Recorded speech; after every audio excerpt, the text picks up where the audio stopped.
અમરેલી ધારી તાલુકાના ગામડાઓમાં માવઠારૂપી કહેરના કારણે જગતનો તાત ખેડૂતને મોટું નુકસાન થયેલ છે। ખેડૂતોની રહી સહી આશાઓ ઉપર પાણી ફરી વળતા આર્થિક રીતે 5 વર્ષ પાછળ ધકેલાયા છે। ધારી તાલુકાના ગામડાઓમાં માવઠું થતાં મગફળી, કપાસના પાકને મોટું નુકસાન થયેલ છે। ત્યારે આજરોજ સામાજિક આગેવાન, રાજકીય આગેવાન જીતુભાઈ શેરડિયાએ ખેડૂતોની રૂબરૂ મુલાકાત લઈને દિલાસો પાઠવેલ, સાથે જ સરકાર પાસે યોગ્ય માંગ કરી કે ધારી તાલુકાના ગામડાઓમાં કમોસમી વરસાદના કારણે ભારે નુકસાન વેઠનાર ખેડૂતોને તાત્કાલિક સહાય ચૂકવવામાં આવે। રિપોર્ટર મહેશ બારૈયા, અમરેલી। મારા ધારી તાલુકા અને આજુબાજુના ગામ જેમ કે મારા સરસિયા ગામ અને હાલ તમે જોઈ શકો છો સમગ્ર ગુજરાતમાં જે પ્રમાણે આ માવઠા કમોસમી વરસાદે જે ઘેર વરસાવ્યું છે, ખરેખર ખેડૂતોની જે પરિસ્થિતિ કહી શકાય ને ખૂબ જ દયનીય, ખૂબ મોટા પ્રમાણમાં નુકસાન થયેલું છે।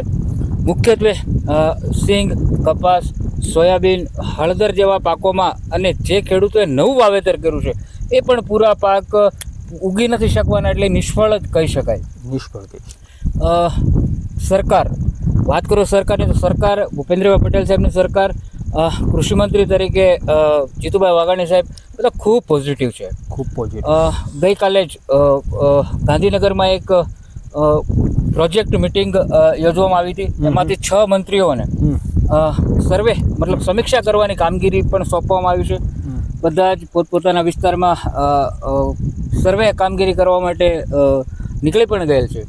જેમ કે આપણું અમરેલી જિલ્લાનું ગૌરવ કહી શકાય એવા તાજેતરમાં જ જે ઉર્જા અને પેટ્રોલિયમ મંત્રી કૌશિકભાઈ વેકરિયા સાહેબ, જે પણ અત્યારે હાલ અહીંયા રાજુલા, જાફરાબાદ, સાવરકુંડલા વિસ્તારોમાં અત્યારે સમીક્ષા કરીને તાત્કાલિક સર્વે કરવાના આદેશો હમણાં કલેક્ટરમાંથી આપી દીધા છે। ખાસ કરીને ખેડૂતોની લાગણી અને માંગણી એ જ છે કે સહાય મળે, સહાય કરતાં પણ અત્યારે તરત તાત્કાલિક ધોરણે આનો સર્વે થાય, યોગ્ય પ્રોપર સર્વે થાય, એ ખાસ કરીને લાગણી અને માંગણી છે।